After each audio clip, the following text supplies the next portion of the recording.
Assalamualaikum warahmatullahi wabarakatuh. Alhamdulillahi rabbil alamin. Wassalatu wassalamu ala asyrafil anbiya'i wal mursalin wa ala alihi wa sahbihi ajma'in. Asyhadu an la ilaha illallah wahdahu la syarikalah wa asyhadu anna Muhammadan abduhu wa rasuluh la nabiyya ba'dah arsalahu bil haqqi basyiran wa nadhira wa da'iyan ila Allah bi iznihi wa sirajan munira. Qala Allah ta'ala fil Qur'anil Karim, a'udzu billahi minasy syaithanir rajim. Bismillahirrahmanirrahim. Lillahi ma fis samawati Amana ar-rasulu bima unzila ilaihi min rabbih wal mu'minun kullun amana billahi wa malaikatihi wa kutubihi wa rusulihi la nufarriqu baina ahadin min rusulihi wa qalu sami'na wa ata'na ghufranaka rabbana wa ilaikal masir. La yukallifullahu nafsan illa wus'aha laha ma kasabat wa 'alaiha maktasabat. Rabbana la tu'akhizna in nasina aw akhtana. Rabbana wa la tahmil 'alaina isran kama hamaltahu 'alal ladzina min qablina. Rabbana wa la tuhammilna ma la taqata lana bih. Wa'fu 'anna waghfir lana warhamna. Anta maulana fansurna 'alal qaumil kafirin. Shadaqallahul azim. Kaum mukminin dan mukminat Jamaah Zuhur Mesir Raya Sumatera Barat rahimakumullah, kita membaca hamdalah alhamdulillahirabbil alamin sebagai bukti rasa syukur kita kepada Allah Subhanahu wa taala. Kemudian kita baca Allahumma shalli wa sallim ala nabiyina Muhammad. Selawat dan salam sebagai salah satu bukti kecintaan kita kepada Nabi kita Muhammad sallallahu alaihi wasallam. Kaum mukminin jamaah Zuhur rahimakumullah, pada pengajian dengan saya sebelumnya kita telah menyampaikan pembahasan dua ayat pertama surat Al-Baqarah yang berkonsentrasi pada satu kalimat pendek, yakni kalimat la raiba fihi. Dua ayat pertama surat Al-Baqarah itu adalah alif lam mim ayat pertama, kemudian zalikal kitabu la raiba fihi hudal lil muttaqin. Pembahasan kita waktu itu tertuju pada mengambil pesan dari makna la raiba fihi. Pada kesempatan ini saya ingin pula mengajak kita melihat dua ayat terakhir dari surat Al-Baqarah. Seperti kita ketahui bahwa surat Al-Baqarah adalah surat yang terpanjang di dalam Al-Quran. Terdapat sebanyak 286 ayat. Jadi yang kita maksud dengan dua ayat terakhir dari surat Al-Baqarah ini adalah dua ayat 285 dan 286. Ayat ini sangat populer, sangat sering dibaca imam ketika kita menjadi makmum pada salat jahar. Sangat sering kita baca, dan bahkan banyak di antara kaum mukminin, mungkin kita di antara kaum mukmin tersebut sudah hafal ayat itu yang sudah kita bacakan tadi. Amanar rasulu bima unzila ilaihi mir rabbih wal mu'minun sampai pada akhir ayat 286, fansurna alal qaumil kafirin. Jamaah zuhur rahimakumullah. Yang pertama kita lihat dulu, ya, limaza hafizna hazil ayah. Kenapa kita menghafal ayat ini atau membaca ayat ini? Kenapa kita terdorong untuk itu? Adalah di antara alasan syar'inya ialah Nabi SAW pernah bersabda tentang ayat tersebut. An Abdurrahman ibn Yazid qala laqitu Aba Mas'udin indal bait faqultu hadithun balaghani anka fil ayatain fi suratil Baqarah faqala na'am qala Rasulullah sallallahu alaihi wasallam al ayatani min akhir suratil Baqarah man qara'ahuma fi lailatin kafatahu. Jamaah terhormat, hadis yang berasal dari Abu Mas'ud, ya, dia mengatakan bahwa ada satu hadis yang pernah sampai kepadaku darimu, yaitu 2 ayat terakhir surat Al-Baqarah.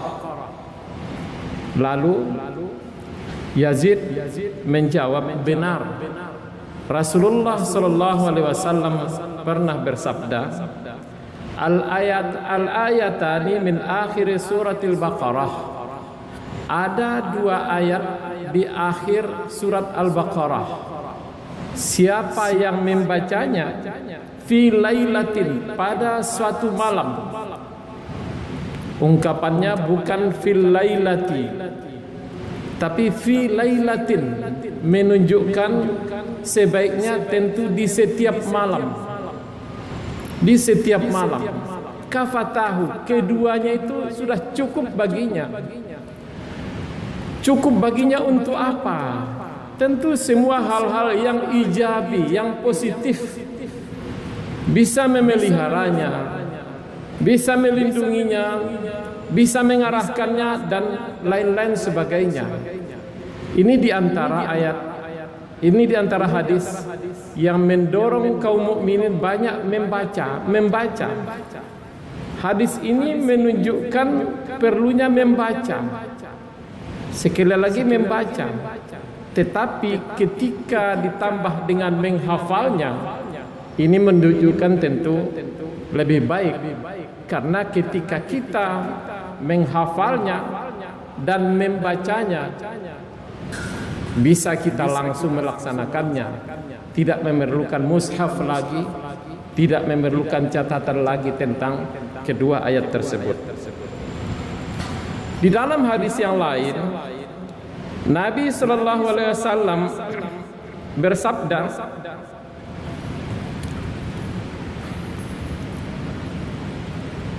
dari As-Saddi, lamma nazalat hazil ayah faqaluha.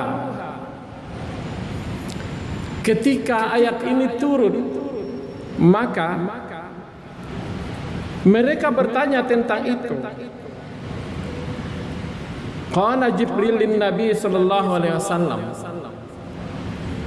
Lalu Jibril berkata kepada Nabi sallallahu alaihi wasallam, qad fa'alallahu lahum dzalika ya Muhammad. Sesungguhnya Allah sudah mengabulkan semua apa yang mereka pinta itu, ya Muhammad. Jadi ini menunjukkan bahwa ayat ini ternyata berisi doa-doa.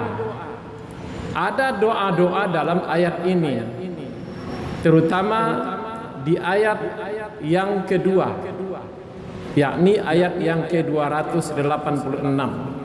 Doa-doa tersebut adalah Rabbana la tu'akhizna in nasina au akhtana. Ini yang pertama. Ya Tuhan kami, janganlah Engkau menyiksa kami ketika kami lupa atau ketika tersalah. Dalam hal ini Nabi sallallahu alaihi wasallam bersabda, rufi'al qalamu an ummati al khata' wan nisyan.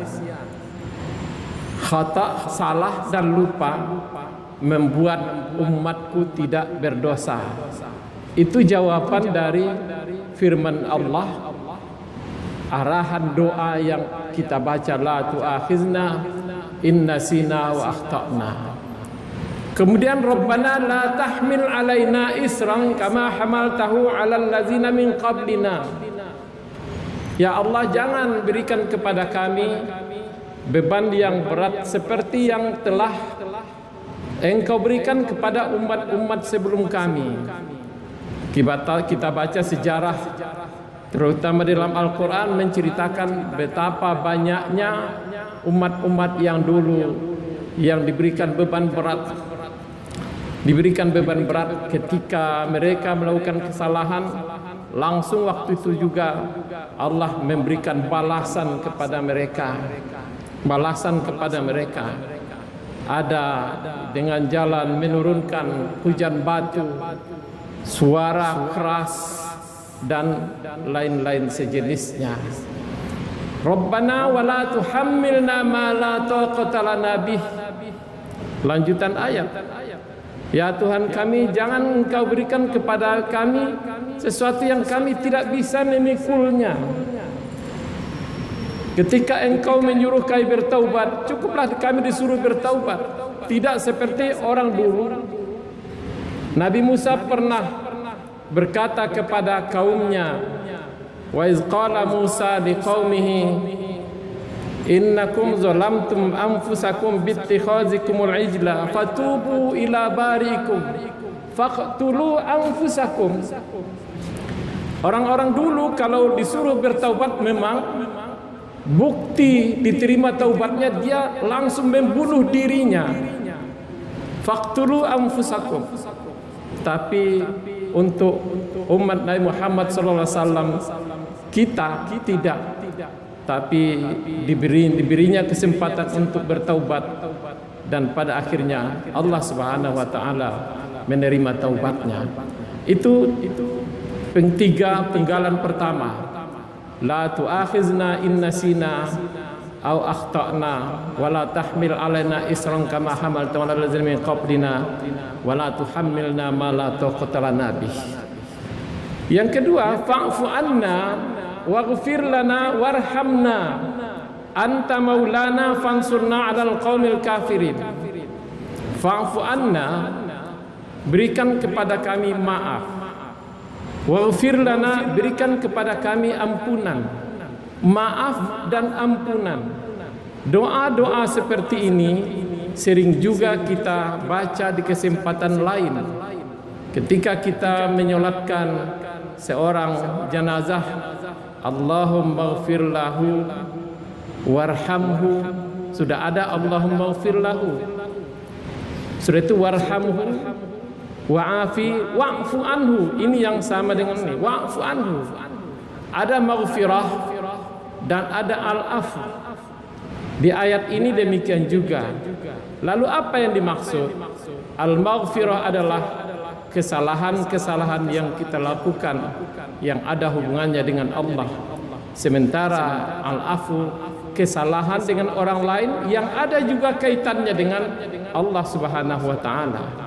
Jadi tiga di sini yang kita minta kepada Allah Subhanahu wa taala, warhamna, dan sayangilah kami. Jemaah yang terhormat, mungkin kita sudah baca, hafal ayat itu, sudah hafal maknanya, tapi pernahkah kita merenungkan apa kaitannya antara tiga amar pertama, tiga perintah kita kepada Allah dalam bentuk doa di bagian larangan, dan tiga pula perintah di bagian kedua. Jangan kami diberi siksa, jangan diberi kami beban yang berat, ya.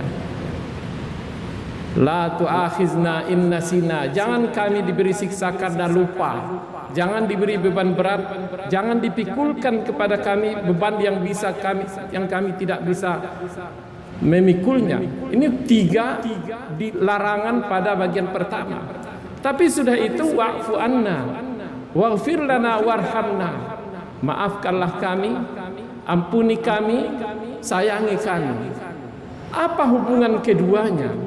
Jamaah terhormat, sesungguhnya ketika kita memberikan larangan-larangan kepada Allah yang menjadi harapan kita, jangan diberikan ini, jangan diberikan ini, jangan diberikan ini, maka sesungguhnya ayat kedua merupakan kunci bahwa kalau engkau akan memberikan menyiksa kami juga, bahwa engkau akan memberikan kepada kami beban berat juga, bahwa apabila engkau ingin memberikan kepada kami sesuatu yang kami tidak bisa mengukurkan juga, silakan ya Allah, tetapi maafkan kami, ampuni kami dan sayangi kami. Artinya ketika penyerahan itu kita sampaikan kepada Allah dan Allah memberlakukan itu, berarti apapun yang terjadi sudah kehendak Allah dan kita sudah dalam ampunan Allah Subhanahu wa taala. Ini dari segi munasabah hubungan antara amar-amar, perintah-perintah yang ada di dalam ayat ini dengan ya nahi-nahi sebelumnya, menunjukkan betapa pentingnya doa ini kita baca, kita pahami, kita hayati, yang merupakan penyerahan mutlak kepada Allah Subhanahu wa taala. Subhanakallahumma rabbana bihamdik, asyhadu an la ilaha illa anta astaghfiruka wa atubu ilaik. Banyak maaf. Assalamualaikum warahmatullahi wabarakatuh.